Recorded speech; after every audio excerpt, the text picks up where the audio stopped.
vamos a comenzar. Fíjense que dentro del tema que nosotros vimos, la última vez hablábamos de liderazgo, hablábamos de habilidades de liderazgo, pero también hay un tema muy puntual que son las habilidades gerenciales. Entonces, dentro de las habilidades gerenciales, nosotros sí tenemos que tomar en cuenta muchos aspectos en los cuales nos va a permitir tener conciencia de qué es lo que nosotros queremos y cómo estas habilidades nosotros las podemos utilizar para que nuestro éxito como líder sean efectivos, ¿verdad? Y no solamente que se base en la influencia, en el servicio, en alguna otra característica que cada uno de los líderes debemos de tener. Entonces, les voy a dejar este video. Es muy interesante y al finalizar quisiera que por lo menos 3 personas me dieran sus comentarios, qué aprendieron, y después vamos a continuar con la clase. Ok. Habilidades gerenciales. Toma de decisiones.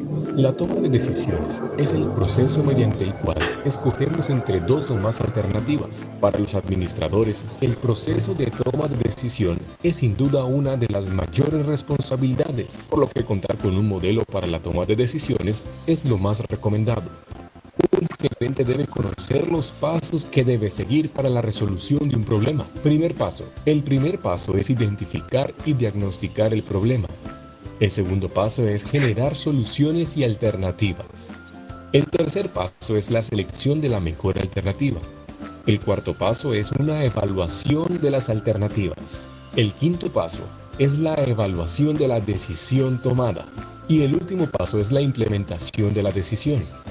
Para la toma de decisiones gerenciales es importante que en toda organización exista un gerente altamente calificado, con sentido de pertenencia, responsabilidad y honestidad, que tenga claridad en la toma de decisiones para el cumplimiento de las metas. Diseñar la propia estrategia.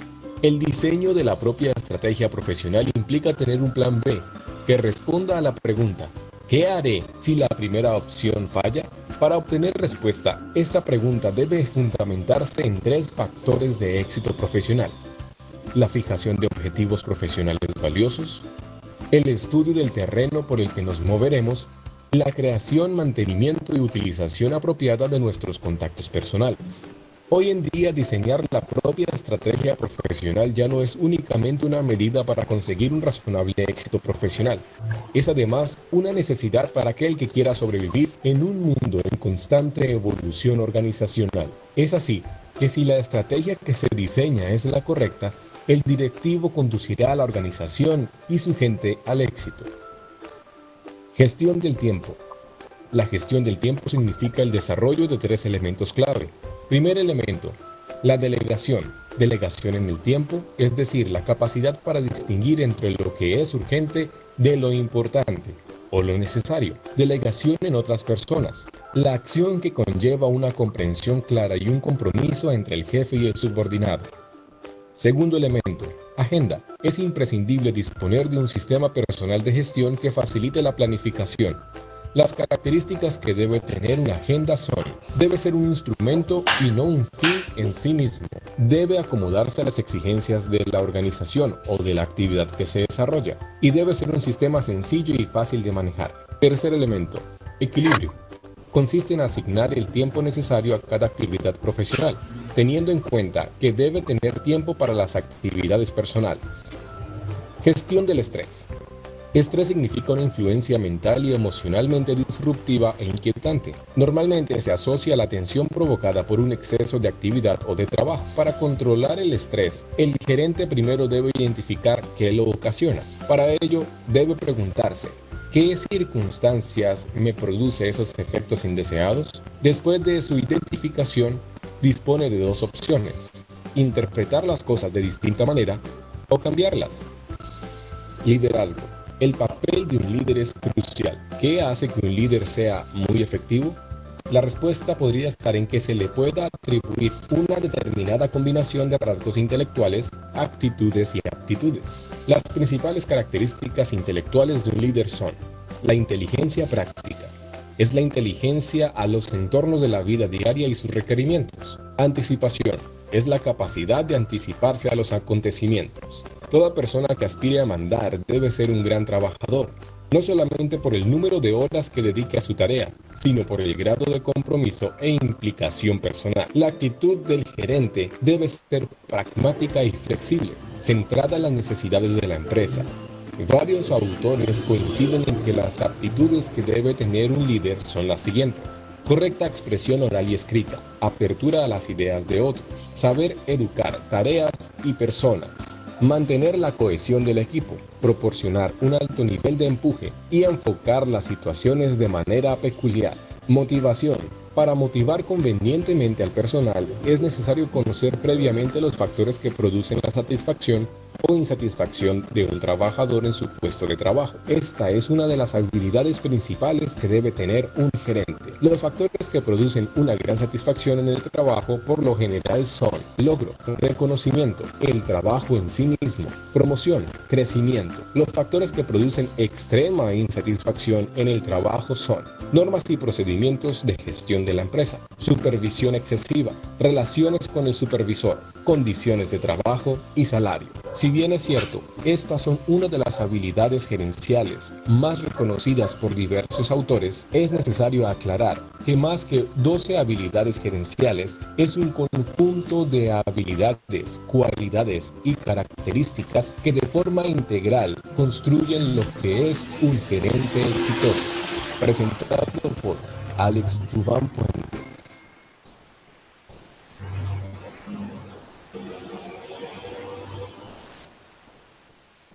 Bien, como vieron el video, es bastante interesante de las habilidades que tienen que tener los líderes hoy en día, y no solamente desde el ámbito personal, sino que el ámbito técnico, y tenemos que visualizarnos a futuro, ¿verdad? Y para, como bien dice, para poder mandar, tenemos que conocer a las personas, y una de las facultades es conocer los comportamientos o temperamentos.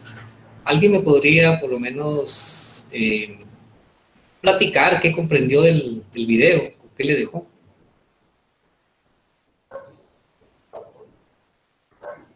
Licenciado, ¿yo puedo aportar? Sí, claro. Algo que a mí me pareció muy interesante del video es la gestión de tiempo, ¿verdad? No únicamente delegar a las personas, ¿verdad? Sino darles actividades en las cuales ellas las pueden realizar, sino la delegación del tiempo. Cómo es importante que organicemos bien nuestros tiempos para poder alcanzar las metas. A veces solo delegamos, pero no temporalizamos, ¿verdad?, las actividades, y eso puede llegar a que no se logre con éxito o salgan las actividades a destiempo. Y la utilización de la agenda, ¿verdad?, que es bien importante. También algo que me gustó, ¿verdad?, que dice que la agenda debe ser práctica, ¿verdad?, que se puede manejar, que cualquiera le entienda. Si en algún momento pues el gerente no puede llegar y delega a alguien, pues la persona puede tomar la agenda y fácilmente pues sacarlo de ese día. Únicamente el licenciado. Muchas gracias. A ver, Pedro Bus, ¿qué nos puede compartir del video?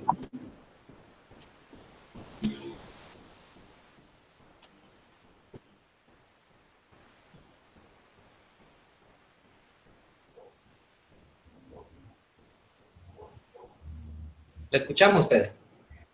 Sí, realmente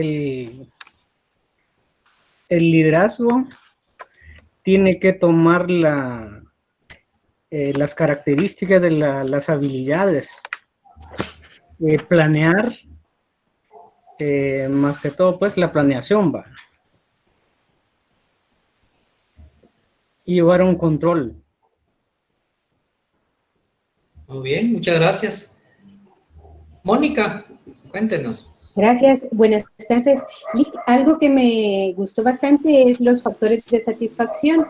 Y entonces, entre los factores de satisfacción y de insatisfacción, entre los de satisfacción tenían el logro, el cumplimiento, porque la verdad es que casi la mayoría de nosotros como seres humanos actuamos de acuerdo a los logros de satisfacción, ¿verdad? No, o sea, se van haciendo los hábitos, las habilidades, pero si encontramos satisfactores, eso nos va a ser mucho más fácil el poder llegar al cumplimiento de las metas y los objetivos.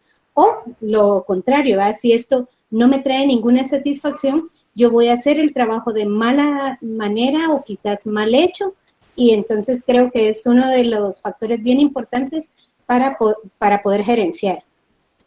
Muy bien, muchas gracias. Licenciado. Sí. Algo que también a mí me llamó la atención y era que casualmente uno de los factores importantes es que nosotros somos el ejemplo. Entonces, yo creo que para que nosotros podamos exigir algo o pedir algo, porque más que exigir creo que es pedir algo, tenemos que iniciar por dar nosotros el ejemplo, porque muchas veces ha pasado que los colaboradores o personal bajo nuestro cargo es una de las cosas que los incomoda, que nosotros venimos y pedimos, o como lo vuelvo a repetir, exigimos, que muchos jefes así se lo toman como exigencia, cosas que ellos mismos son los que inician por no cumplir. Creo que ese es uno de los factores importantes también. Muy bien, muchas gracias. Bien, vamos a continuar con la clase del día de hoy. Vamos a entrar a ver los roles de liderazgo, los roles gerenciales de liderazgo y los niveles de análisis de la teoría del liderazgo.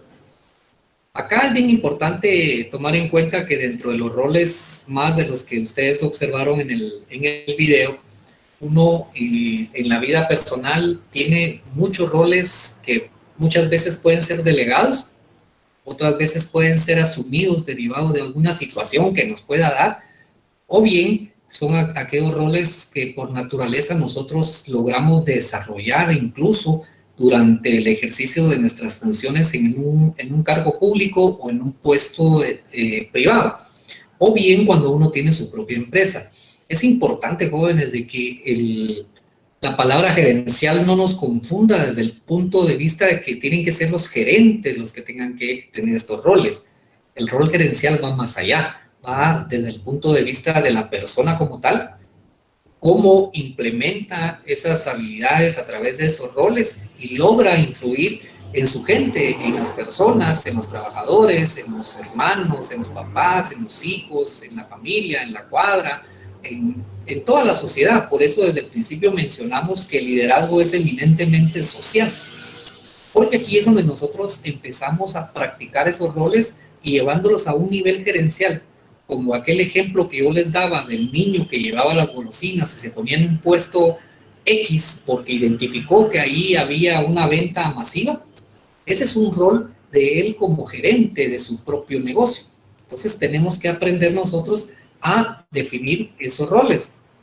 Y más que los roles representan a las clases dominantes de las actividades, tanto gerenciales como personales, que los gerentes o sus seguidores desempeñan, pero más que los gerentes, los jefes o los encargados de algún equipo de trabajo, a ustedes le dan el rol de coordinar un equipo de trabajo o ser el líder de un equipo de trabajo. Acá se representa a través de esas actividades que se convierten en dominantes para que el rol realmente sea efectivo. Entonces el rol es un conjunto de expectativas de cómo una persona se va a comportar al desempeñar una función en su puesto de trabajo. Y básicamente nosotros podemos identificar en el libro 3 roles fundamentales que nos permite a nosotros desempeñarnos o desempeñar un liderazgo totalmente efectivo. El primero son los roles interpersonales y también hablamos de los roles informativos y los roles de la toma de decisión. Y se recordarán en el video, hablábamos de unas habilidades que nosotros tenemos que tener al momento de tomar una decisión. Y eso implica que tengamos que tener relaciones interpersonales con las personas, darles o informarles a través de la comunicación efectiva qué es lo que nosotros necesitamos alcanzar. Para ver cada uno de ellos, el rol interpersonal está sujeto a 3 subroles. El primero es el representante, o sea, un representante, un delegado, uno que tiene la autoridad o la potestad de firmar algún documento. Un representante legal, por ejemplo, que ya firma documentos que sean oficiales o que sean de carácter legal.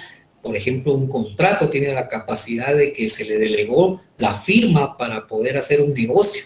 También ya puede dar charlas o trabajar con las personas explicándole cualquier situación. Ya asiste a reuniones porque va en representación de alguien. Y puede incluso llegar a presidir esas reuniones, él las puede coordinar y dar todas las directrices necesarias que nos van a permitir entender cuáles son los lineamientos de la empresa, del gerente o de un ejecutivo o del dueño de la empresa incluso, o de una autoridad superior en una institución pública, por ejemplo, ¿verdad?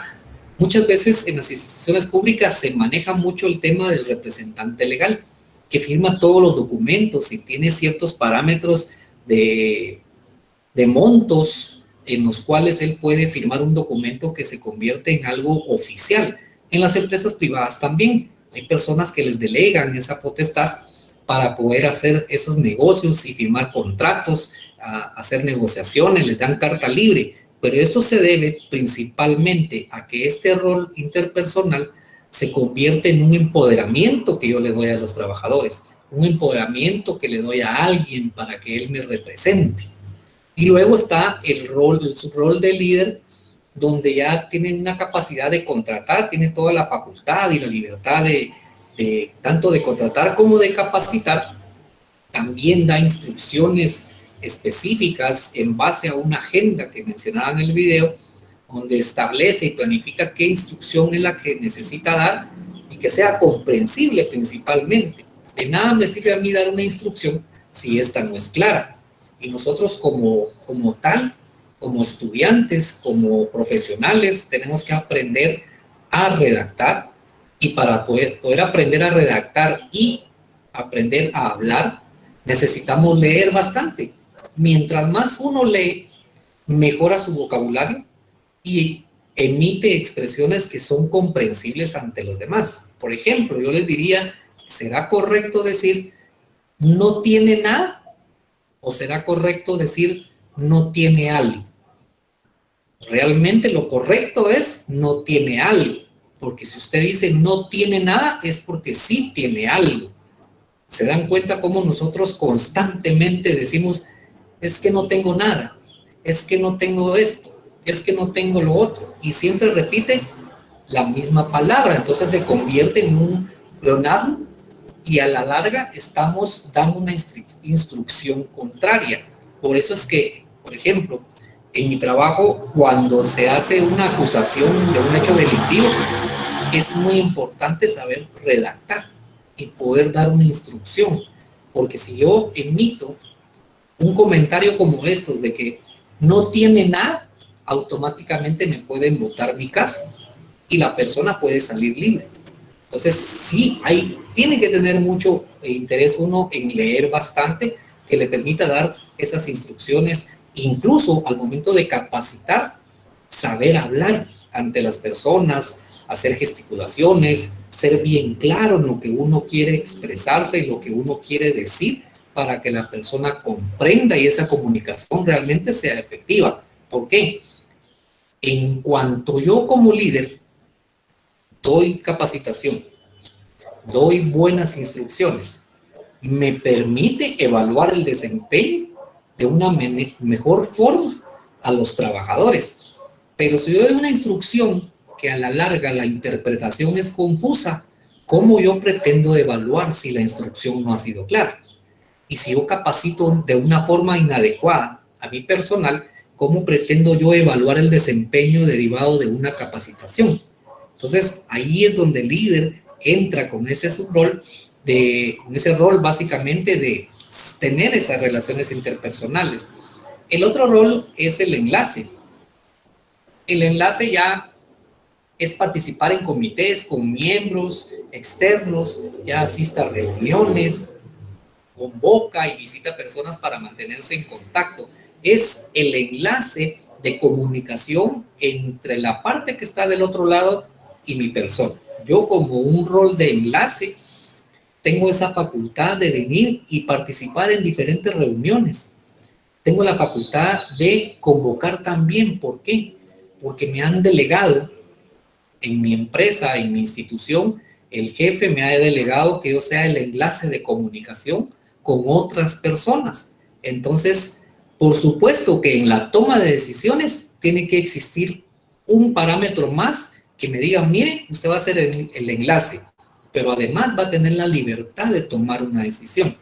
Entonces, ojo, cuando asignemos ese rol de enlace, sepamos si le vamos a dar la potestad de que tome una decisión o bien solamente de opinión, porque eso es algo que tenemos que tener bien claro.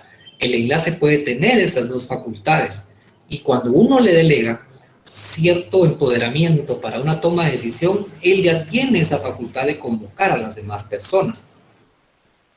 En los roles informativos, el monitor ya se encarga de leer memorandos, reportes, hablar con las demás personas, ya se encarga de observar, de colocar cámaras en la empresa, de estar monitoreando. Por eso es monitor, porque monitorea, es como un seguimiento que le está dando las actividades que hacen las personas. Incluso estamos monitoreando la producción de los productos, de la materia prima, ya genera ese tipo de reportes a través de lo que está observando para poder tomar una decisión o poder llevarle al jefe lo que ha observado para que la persona que está al mando pueda tomar una decisión de lo que le están informando.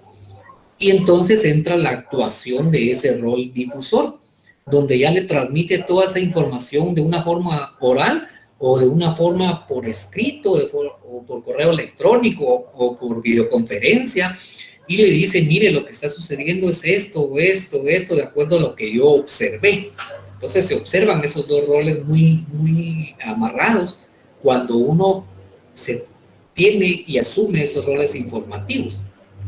Y al portavoz ya se reúne con el jefe para analizar el desempeño, ya puede responder cartas, reportar información, ya es el que porta la voz cantante.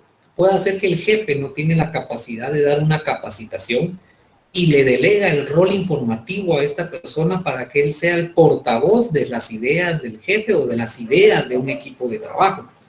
Cuando ustedes me mencionaban en la clase anterior, mire, ¿será que en la presentación que vamos a hacer el 31 podemos delegar a alguien? Eso es un portavoz, es el portavoz de su equipo de trabajo que va a hacer una presentación en nombre de ustedes. Incluso asume el rol de representante, porque los está representando a ustedes.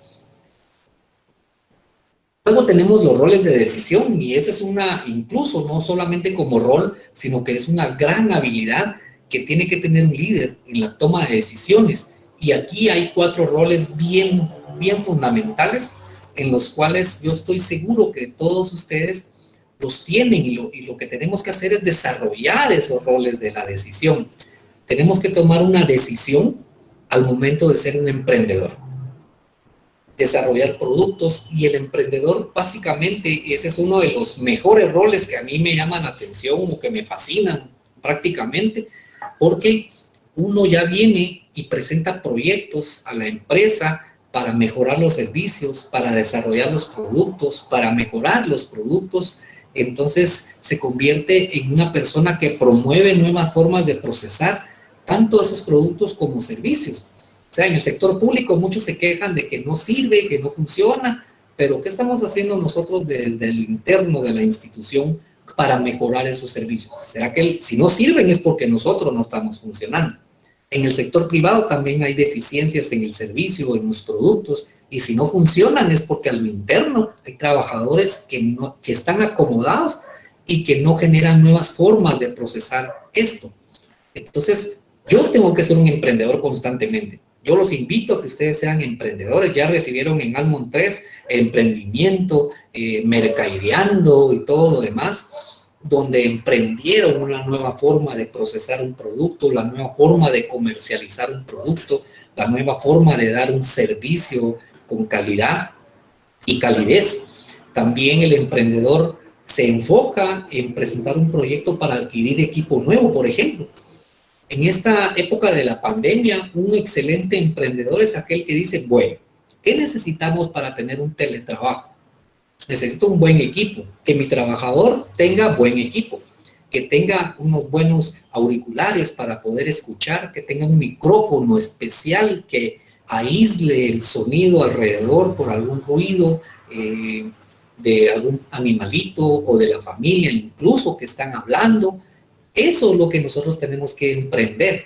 En casa incluso nosotros tenemos que tener esa capacidad y visualizarnos que esta etapa de las videoconferencias se puede convertir en una etapa completamente decisiva de aquí hasta que terminen su carrera, incluso los que están empezando, porque no necesitamos regresar a las aulas si esta metodología nos está funcionando, me explico, y se empieza a dar más apertura, emprender ese proyecto de poder impartir clases en línea sin necesidad de que el estudiante se presente a las aulas, salvo por alguna actividad que realmente implique su presencia.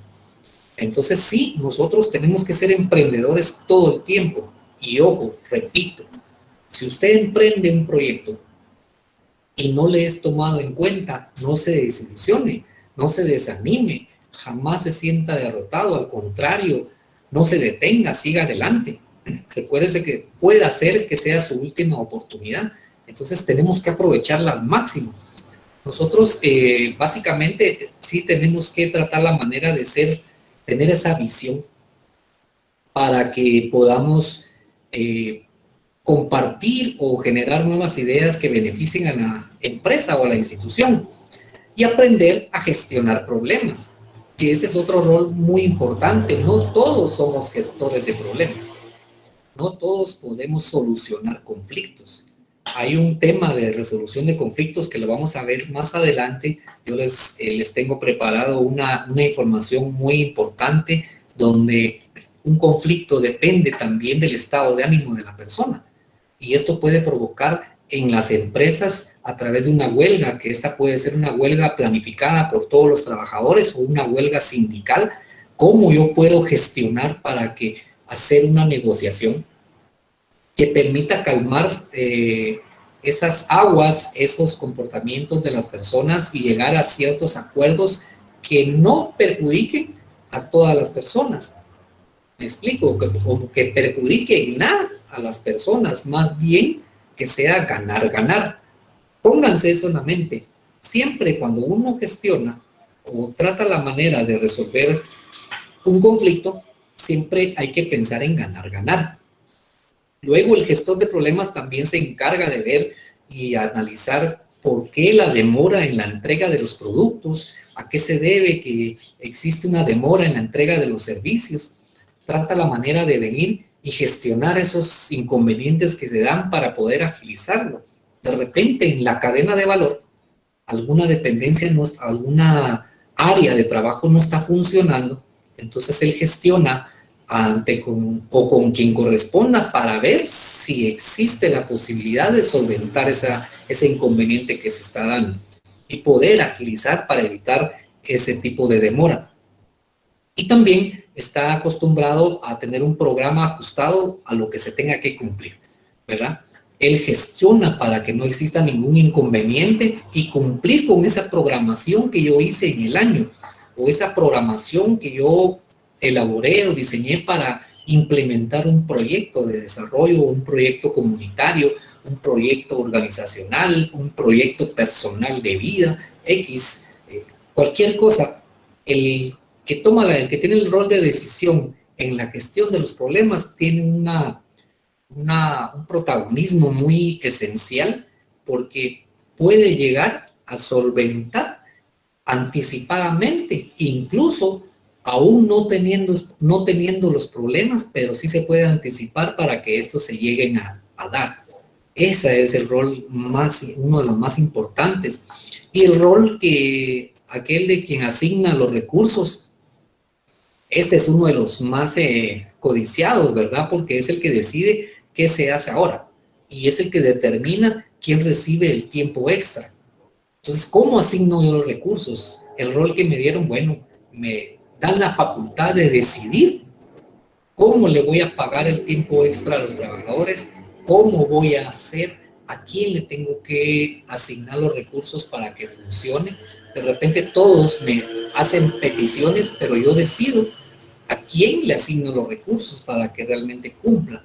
Y la asignación de los recursos se basa básicamente en el nivel de desempeño que tienen por persona y por área de trabajo. Eso es bien fundamental. Yo no puedo asignar recursos a personas o a un equipo de trabajo que no me está produciendo. ¿Cómo le voy a asignar más recursos si lo que está haciendo es un desperdicio? Y recuerden ustedes, en finanzas, uno viene y ve ese tema de los desperdicios, ¿verdad? Entonces, eso afecta en los costos de producción y al final afecta al momento de tener las utilidades derivadas de la venta de mi producto o de mi servicio. Y por último, en el rol de la decisión tenemos al negociador. El negociador ya establece un paquete de pago y beneficios al momento de hacer una negociación, al momento de firmar un contrato. Este negociador también tiene el rol de representante, tiene el rol del portavoz asociados a él, porque tiene la voz cantante de tomar una decisión para poder firmar un contrato laboral con un sindicato o un contrato laboral con las personas y negocia. Hay una parte bien importante cuando una persona está en un puesto de recursos humanos, principalmente de jefe o encargado de recursos humanos, y es el contrato psicológico. El contrato psicológico es una negociación, es un rol de negociación que esta persona hace con la persona que va a contratar y le dice, bueno, mira, las expectativas de la empresa con tu persona son estas, y le empieza a poner claramente qué es lo que se espera y qué es lo que tiene que hacer ese trabajador. Luego, le solicita a la persona que le diga qué es lo que él se compromete a hacer. Desde ahí hay un contrato psicológico, porque mentalmente existe una complicidad dirigida para que el trabajador se comprometa a hacer algo. Ojo, aquí es bien importante que nosotros sepamos manejar como gestores del talento humano, como gestores de nuestra gente, a poder manejar ese contrato psicológico a través de la negociación. Ok, negociemos, mira, o yo le digo como trabajador, mire jefe, fíjese que yo necesito un permiso para ir a tal lugar. Ah, está bien, te voy a dar el permiso, pues, pero negociemos. ¿Qué hacemos? ¿No te lo descuento? ¿Te lo descuento? ¿O lo vas a recuperar con horas extras? ¿O te lo descuento a cuenta de vacaciones? Entonces yo negocio. Si yo quiero algo, tengo que dar algo. Entonces tenemos que estar los dos ganar, ganar. Porque ese es el punto de equilibrio en que las personas se sienten satisfechos dentro de la empresa. Y mencionaban en el video los elementos o los factores de insatisfacción o de satisfacción que pueden tener las empresas. Y eso se debe a la incapacidad de negociar con las personas en su ámbito laboral. También el negociador puede hacer contratos con un cliente o con varios clientes, con una empresa, con los que le proveen los insumos o la materia prima para desarrollar un producto, o que le provee todas las herramientas para desarrollar un servicio. Entonces sí tiene esa capacidad de negociar. También hay niveles de análisis de la teoría del liderazgo. Hay un nivel individual donde acá es bien importante porque se enfoca en el líder y la relación con cada uno de ellos. Nosotros tenemos que aprender que primero, para ser un buen líder, para ser efectivos y transmitir ese liderazgo, primero tiene que existir una relación íntima con su trabajador. No estoy hablando de noviazgo ni de amantes, por favor, no me lo van a confundir, porque a veces yo les digo eso, ya viste, tenemos que ser íntimos, ¿sí? Y empiezan con sus cosas, ¿verdad? No, tiene que tener esa capacidad de intimidad, de conocer a sus trabajadores en el aspecto personal, si tienen algún inconveniente en casa, algún problema que le afecte en su trabajo, pero muchas veces no todos nos preocupamos por las personas, no sabemos gestionar al talento humano.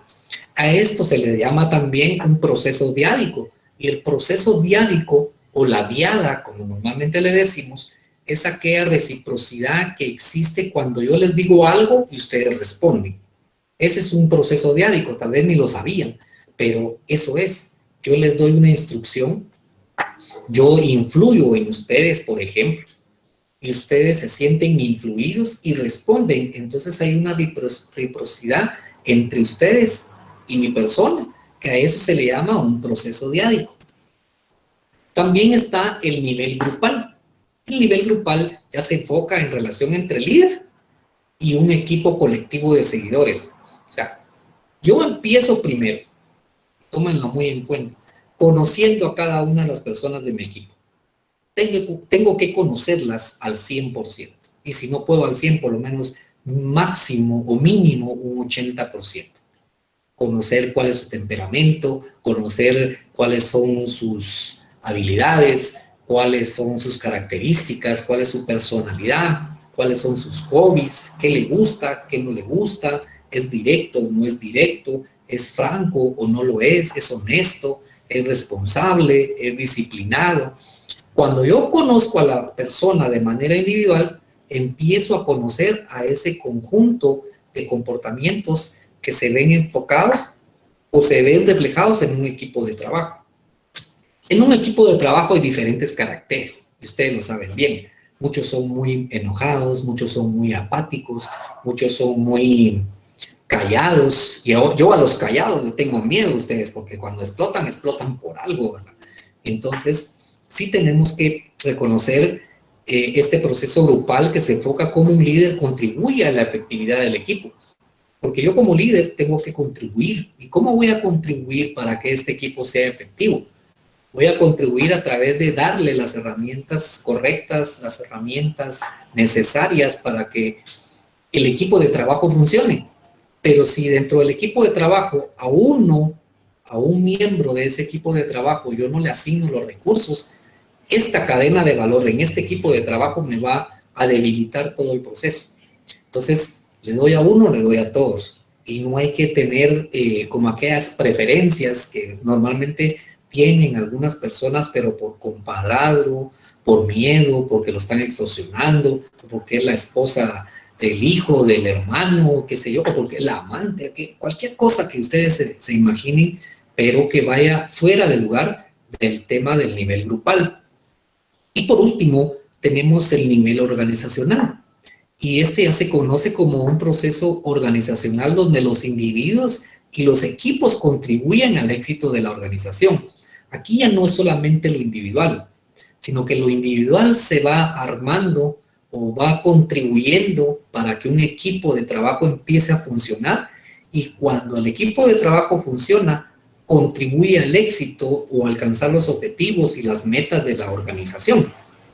Entonces, por eso desde el inicio yo les decía, vea, primero enfóquese usted como persona individual, mejore su forma de actuar, desarróllese usted primero y después su equipo de trabajo se va a empezar a desarrollar a través de esa influencia de como líder, y eso va a contribuir para que la empresa también crezca, de tal manera que en cuanto más yo me desarrolla mi equipo de trabajo, desarrolla mi área de trabajo y automáticamente va desarrollando la organización. Si yo como vendedor empiezo a vender más, los demás empiezan a vender más, hay más ingresos. Puede existir la oportunidad de un incentivo monetario a través de un bono por ventas, por productividad.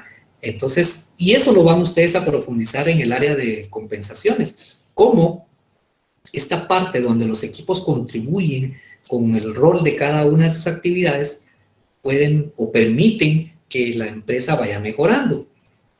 Pero también hay algunos paradigmas de la teoría del liderazgo, ya vimos algunos el otro día, vimos por lo menos los mitos que un líder puede tener y que esos hay que quitarlos de la mente, pero también hay paradigmas de la teoría del liderazgo, y es que una teoría del liderazgo es una explicación de algún aspecto del liderazgo, y realmente tienen un valor práctico porque se utilizan para entender, elaborar pronósticos, controlar mejor un liderazgo efectivo, y esto nos va a permitir que cuando nosotros conozcamos esos paradigmas, poder tratar la manera de aprender a conocerlos y manejarlos.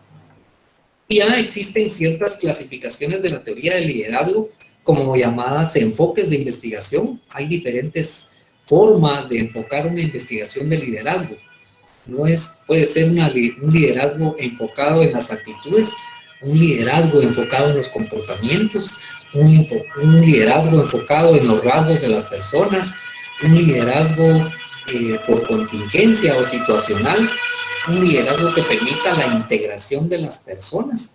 Entonces, hay muchas clasificaciones de la teoría del liderazgo. Y al principio nosotros mencionamos que dentro de esos aspectos de liderazgo hay muchas teorías y no hay una sola que defina realmente qué es el liderazgo. Todas las teorías son válidas, no hay algo como muy científico que diga es esto y esto y esto y solamente esto es, ¿verdad? Entonces, estos paradigmas lo que tienden a mencionar dentro de uno de ellos es la teoría de los rasgos. Muchas veces nosotros tendemos a equivocarnos en analizar o emitir un juicio equivocado o un juicio muy precipitado ante los rasgos de una persona. Si yo veo a una persona que es barbuda, empiezo a criticarla, porque me enfoco en sus rasgos. Si veo una persona con un traje típico, ya empiezo a motivar, no a motivarme, sino a enfocarme en esos rasgos. Y yo no puedo hacer eso. Todos tenemos ciertos rasgos. Si la persona es morena, es blanca, es amarilla, qué sé yo, si es colocho, si es de pelo liso, si es pelo así, con los pelos todos parados, todo trasquilado, no sé. Entonces, eso no nos tiene que permitir a nosotros perder de vista quién soy y quiénes son las personas. Y no debo emitir un juicio solamente por los rasgos que esta persona tiene. Por supuesto, y eso sí quiero aclararlo, que hay muchas personas que es necesario cambiarles el aspecto, ¿verdad? Dependiendo para el puesto al cual vayan a aplicar. Pero eso no implica tampoco que las personas que probablemente tengan un aspecto que para mí no me convence sean los más efectivos, porque también puede pasar. Y entonces por eso no tengo que dejarle de dar la oportunidad solamente por los rasgos. Y tratan de explicar las características que distinguen a cada uno, que representan la eficacia de este liderazgo, como los rasgos físicos, como les mencionaba, también aquellos rasgos psicológicos que una persona puede tener. De repente es muy emotivo, tiene algún trastorno psicológico, o es muy dramático, o muy sensible. Esos rasgos psicológicos sí pueden permitir de una forma positiva o negativa. En algunos casos pueden llegar a reflejar un gran nivel de energía que tenga la persona. A través de esa apariencia pueden ser agresivos o pueden generar cierta confianza en sí mismo y en las demás personas. Esos rasgos que también, por los rasgos físicos que una persona tiene, puede ser persuasivo con los demás. O sea, dependiendo de los rasgos que uno tenga, si las características son muy atractivas, así como los modelos o las modelos, lo pueden persuadir a uno fácilmente. Y otras personas que tienen los rasgos así como uno, así todo masacre, va todo mal encarado, puede generar cierto dominio sobre los demás. Pero eso no es aprovecharse de la situación, sino que uno tiene que conocer sus propios rasgos. Uno tiene que verse todos los días y decir, bueno, yo tengo esto y esto y esto, tengo que aceptarme como soy, punto. Y lo tengo que aprovechar de la mejor forma. Y como líder, también tengo que saber tratar con las demás personas que tienen rasgos distintos a los que yo considero que deberían de ser los más ideales. Entonces, ojo, ese paradigma de los rasgos, de la teoría de los rasgos, tenemos que tenerlo bien claro y saber manejarlo. Luego está la teoría del comportamiento de liderazgo, donde hay dos formas de comportarse. Una de liderazgo orientado a las tareas y otra de liderazgo orientado a las personas. Ustedes se recordarán de la teoría X y Y, donde la teoría X son aquellas personas que son trabajadoras, son responsables, que son muy proactivas y están enfocados en personas. Y la teoría Y son aquellas personas que necesitan estar asignándole tareas, necesitan que las personas les estén jalando el pelo a cada rato o detrás de ellos. Entonces, ojo, el liderazgo también lo podemos enfocar de esa forma. Si lo enfocamos solamente o lo orientamos solamente a las tareas, lo que estamos provocando es una insatisfacción en los trabajadores, porque no estamos viendo y no estamos orientando la parte humana. Ya cuando hablamos el liderazgo orientado a las personas, si solamente nos enfocamos en las personas, también es malo, porque dejamos por un lado las tareas, dejamos por un lado el cumplimiento de las funciones, de la producción, Entonces tienen que ir bien amarradas. Yo me tengo que preocupar un 50% por las tareas y tengo que preocuparme un 50% por las personas. Tengo que ser un líder nato, un liderazgo equilibrado para que funcionen las tareas, pero también ser muy humano, tener ese trato muy correcto con las personas, ¿verdad? Yo no puedo esperar, si yo trato mal a una persona, esperar que esta persona me rinda, jamás. Yo no puedo esperar que esta persona desempeñe las funciones o alcance metas si yo no le doy las herramientas para que lo haga. Entonces, ¿con qué capacidad yo le voy a, o con qué solvencia yo le voy a decir, mire, haga esto, cumpla esto, alcance esta meta, si yo no le doy las herramientas, ¿verdad? Entonces, eso es algo bien importante. Muchas veces a nosotros pasan dos momentos. Cuando nos dan las herramientas y nunca las hemos visto, no nos han capacitado, sentimos que nos están dando algo para morirnos. Pero si nos explican cómo utilizarlas, vamos a aprovechar esa herramienta y vamos a desempeñar nuestro trabajo. Hoy en día el teletrabajo es una gran oportunidad para que las empresas se enfoquen en sus trabajadores y que le lleven la herramienta, si es el trabajo por computadora, que tiene que hacer ingresar registros o en un call center, por ejemplo, que le den su equipo, se lo lleva a su casa, lo conecta y todo, como hay monitoreo, principalmente en call center, ¿verdad ustedes? Hay un monitoreo que tienen que estar conectados a ciertas horas para poder pagarles y todo lo demás, pero le dan su equipo, le dan sus auriculares con aislamiento de ruido y le dan todas las herramientas. Entonces me estoy preocupando en la persona y también me estoy preocupando en sus tareas para que las dos cosas de una forma concatenada se ejerza a través de ese liderazgo que nosotros tenemos. Entonces hay que tratar la manera que ese paradigma de la teoría del comportamiento tiene que ser muy orientada a ese equilibrio que nosotros podemos manejar. Y luego tenemos este paradigma de la teoría del liderazgo por contingencia, donde ya se enfatiza en la importancia que tienen aquellos factores situacionales que se dan, que es en el momento. En cualquier situación usted puede ejercer o salir y actuar como líder. No necesariamente tiene que ser usted líder los 365 días del año. Hay otras personas que, siendo seguidores ante una situación, emergen y se convierten en grandes líderes. Incluida esto la naturaleza del trabajo que se desempeña en las empresas, en las instituciones públicas. Muchas veces esto tiene que ver o va acompañado de ese entorno y de esas características que tienen los seguidores. Por ejemplo, ¿cómo influye el entorno en mi ambiente? ¿Cómo influye el entorno donde yo estoy rodeado de personas negativas o personas que se están cuestionando? ¿Cómo influye en mi desempeño? Si yo tuviera personas que son positivas, influye de manera positiva en mi trabajo, ¿verdad? ¿Y cuáles son las características de estos seguidores si yo soy el líder? Si las características son de tener aquellas habilidades de un líder negativo, de seguidores negativos, van a influir en que mi liderazgo no sea efectivo, porque yo puedo ser un gran líder, pero si mis seguidores no aprenden a seguirme, y lo vamos a ver más adelante en el tema de la relación entre líder y seguidor, o líder y pupilo, entonces tiene que existir esa congruencia, esa empatía con los trabajadores para poder, a través de esas características propias que cada uno tiene, ejercer un excelente liderazgo.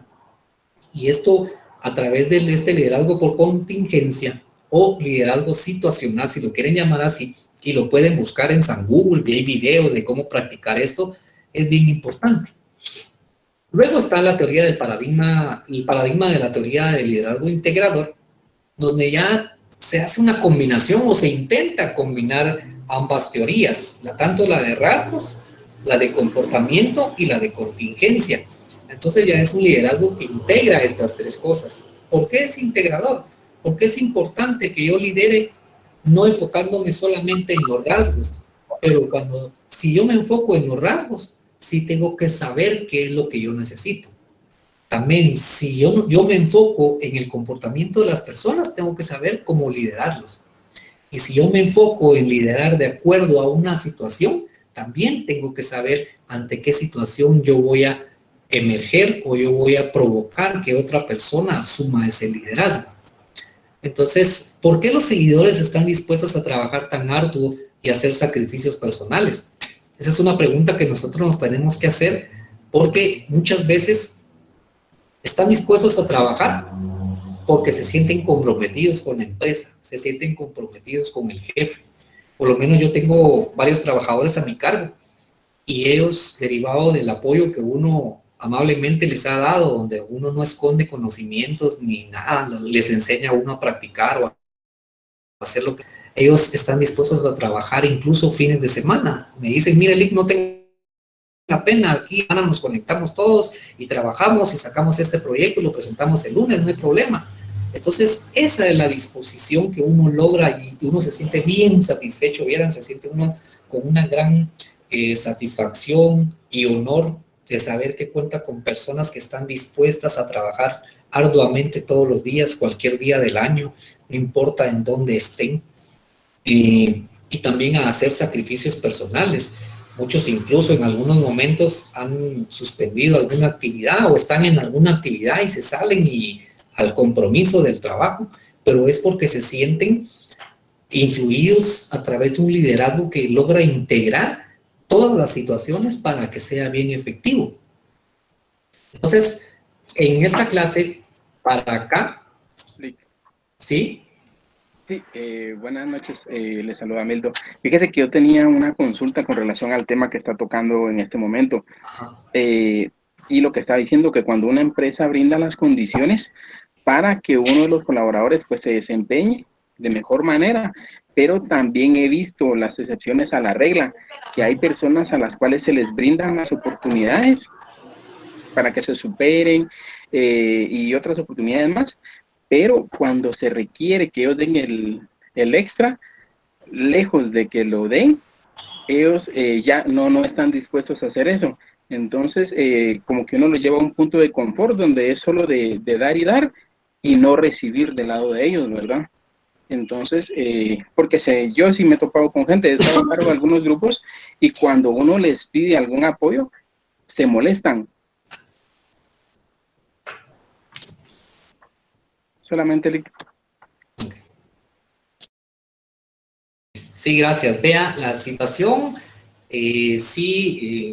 yo le aconsejaría que haga un análisis de qué es lo que a las personas les está molestando, porque no es solamente dar las herramientas. Ojo, no, yo puedo dar una computadora última generación con cierta cantidad de gigas o RAM, lo que sea, con todos los beneficios, con todas las licencias, puedo instalarle los programas que utilizan en mi empresa y todo lo demás. Pero si yo no capacito a las personas para que utilicen esas herramientas, ellos ahí es donde buscan, digamos, una resistencia al cambio, de decir, bueno, y me están poniendo a hacer eso, yo ni siquiera sé utilizar esta máquina, por ejemplo. Y también pasa porque hay personas que simple y sencillamente son así. Usted les puede dar de todo y son reacios a atender y a ser colaborativos con su jefe o con su líder. Pero eso sí, poco a poco tiene que depender del líder. El líder tiene que empezar a conocerlos y buscar el lado flaco, le digo yo, el lado flaco donde usted puede intervenir y lograr concientizar a la persona y demostrarle que si él está dispuesto a apoyar, usted va a estar dispuesto también a darle más. Pero puede ser que en alguna oportunidad alguien dio algo de más, no se le tomó en cuenta o nunca lo supo visualizar, y cuando usted quiso pedirle algo diría, no, quede al pelo, la otra vez le apoyé y no me dijo ni siquiera las gracias o algo, entonces esta vez no lo hago. Y tal vez es la persona que sí lo puede hacer. Entonces hay muchas cositas ahí que ya habría que entrar en un análisis muy profundo para ver qué es lo que está pasando en ambos lados, ¿verdad? No solamente el líder, sino que también el seguidor. ¿Me explico? Entonces sí tenemos que hacer un diagnóstico De repente, incluso con la investigación que se va a hacer, es una buena oportunidad para ver cuál es el estilo de liderazgo que yo estoy aplicando. Porque dependiendo de ese estilo de liderazgo, así va a ser también la forma en que yo voy a influir en las personas. Si yo estoy utilizando un liderazgo autocrático, por ejemplo, entonces, cierto es liderazgo, pero es a través de la presión, a través de la represión, a través de estarlos coercionando. Pero si yo tengo otro tipo de liderazgo, entonces puede ser que ahí esté afectando poco a poco la situación. ¿Ah? ¿Alguien más que tenga alguna duda? Buenas noches. Sí, desde mi punto de vista, como dice el compañero, o sea, solo estaban dando y no recibían. Pero, por ejemplo, yo tuve la oportunidad de estar de apoyo a un área administrativa. Y es cierto, o sea, nos daban como que el material para utilizarlo y todo, y nos decían que podíamos tomar decisiones. Pero al momento de nosotros tomar la decisión, venía el jefe y nos decía, no, es que eso no es así. Y es como que nosotros dábamos nuestro punto de vista, como que para mejorar las cosas, porque ellos decían, no, ustedes no se queden callados. Si ustedes quieren decir algo, díganoslo, nosotros lo vamos a tomar en cuenta. Y cuando nosotros lo decíamos, decían, no, es que eso no es así, todo tiene una razón de ser. Entonces ya después es como que todas las personas querían dar el punto de vista, era como que ya ni mejor hablaban porque sabían que eran por gusto, porque venía el jefe y decía, no, no es así y no es así. Entonces era así como por gusto nuestra opinión. Sí, bien, gracias por la oportunidad ahí, por el comentario. Sí, uno tiene que tener como líder ser decisivo. Yo tomo una decisión, la tengo que respetar, por muy mala que sea. Si yo tomé la decisión de delegarlo o de decirle, mire, usted tiene la capacidad de tomar una decisión y luego cuando toma la decisión yo vengo y lo reprimo, entonces no le estoy dando esa facultad. Hay un tema que se llama empowerment, que es empoderamiento. Entonces, tengo que empoderar a la persona, pero si yo le doy la autoridad para que tome una decisión y luego se la debato o luego le digo, mire, lo que hizo no es así, entonces yo no lo estoy empoderando. Lo que estoy contribuyendo en la otra persona es en debilitarlo. Y se sienten sugestionados, se sienten desmotivados, se sienten insatisfechos porque a cada rato me dan la potestad para tomar una decisión y encima de eso, cuando la tomo, me dicen que no es lo correcto. Entonces, allí el líder no es líder, pues por supuesto que no es un líder. Es una persona que está asumiendo un rol de jefe nada más y no está asumiendo un rol de líder como tal. El líder tiene que ser congruente y consecuente con sus actos, ¿verdad? Si yo le doy el empoderamiento, lo tengo que respetar, punto. No hay para dónde, ¿verdad? ¿Algún otro comentario, jóvenes?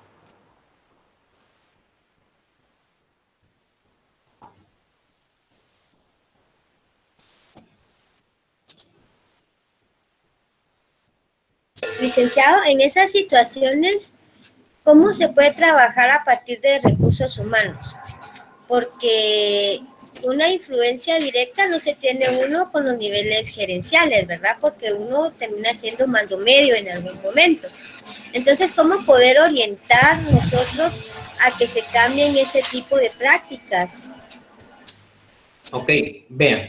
Lo primero que tenemos que tener claro, jóvenes, es que nosotros somos líderes, ¿sí? Y recuérdense de un mito, del primer mito. No puedo dirigir hasta que no esté en la cima. Entonces, no necesariamente tiene que estar en un mando medio, no tiene que necesariamente estar en un mando gerencial para influir en estas personas.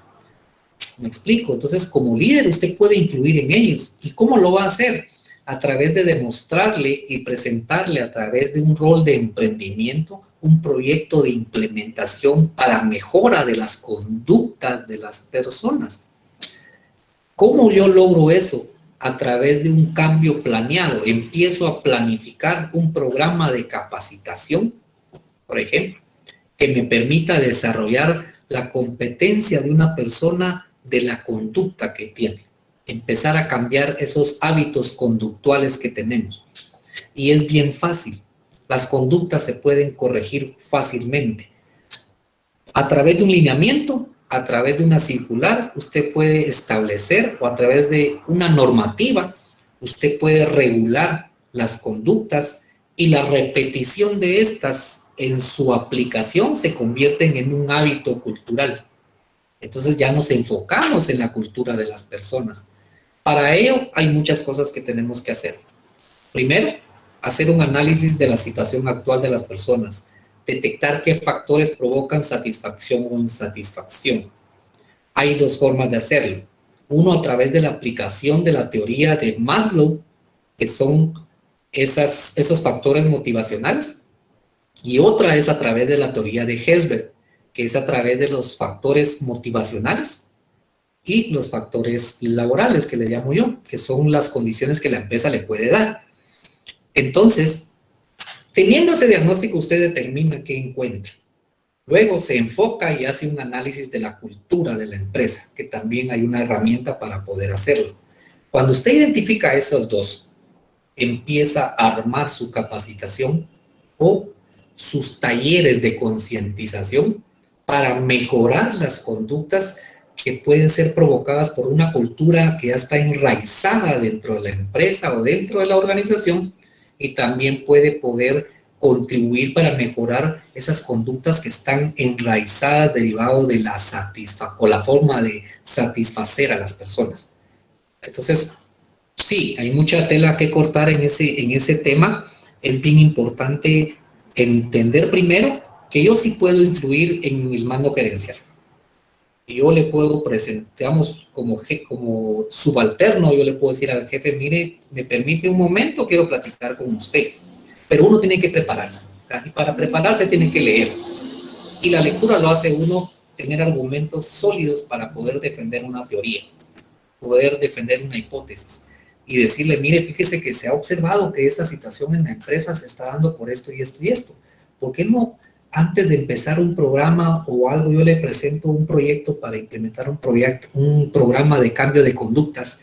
Pero para ello, para enfocarme en qué conductas tengo que atacar en los trabajadores, sería bueno que hiciéramos estos diagnósticos. Le garantizo que las empresas lo piden. ¿Y por qué se lo digo? Porque la mayoría de tesis que se dan en el área de recursos humanos son de satisfacción. Las empresas lo que quieren es que las personas estén satisfechas.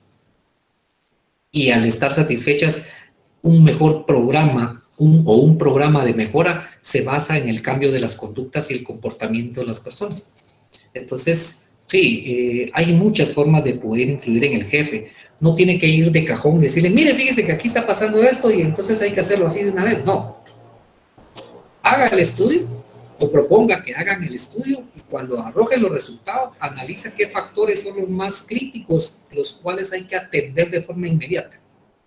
Por ejemplo, en la teoría de Herzberg hay 8 factores y de repente 2 factores son los más críticos. Entonces yo no me puedo enfocar en mejorar todos los factores, me tengo que enfocar en mejorar solamente 2.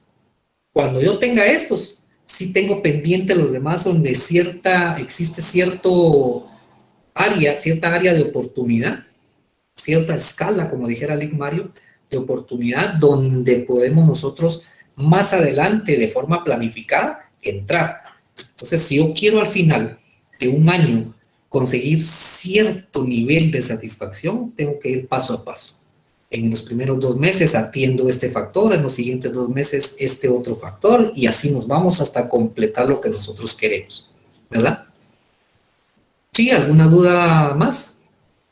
Sí, Lick, bueno, no sé si tomarlo como duda o tal vez anécdota que también he observado yo en la empresa donde laboro, y es de que muchas veces no necesariamente tenemos que estar en un área de recursos humanos para que podamos ser líderes, porque de hecho yo trabajo actualmente en el área de aseguramiento de calidad en la empresa en la que estoy, y me he dado cuenta de que muchas veces terminan teniéndome más confianza a mí los mismos colaboradores que al personal de recursos humanos, pero es por lo mismo de que el personal de recursos humanos, más que ponerse del lado tal vez no del lado del colaborador, pero sí como que ser imparciales, se colocan más del lado del jefe, a tal punto de que he observado también de que mucha gente hay demasiada rotación de personal, pero es por lo mismo de que siento que hay muchas debilidades que son tan fáciles de corregir si lo queremos ver así, tal vez porque ahorita en el área que me he estado formando en los 4 cursos de la especialidad, me doy cuenta de que a veces con un simple escuchar o orientar o explicar a los colaboradores se puede como que eliminar esa insatisfacción que ellos tienen. Muchas veces, como le comento nuevamente, son cosas tan insignificantes, pero que muchas veces son porque no se le explica a los colaboradores el porqué de ciertas decisiones o de ciertas cosas. A veces me doy cuenta también de que hay capacitaciones de que la gente saliendo de la capacitación y ya vienen haciendo las mismas cosas de que se les dijeron en la capacitación de que no podían hacer.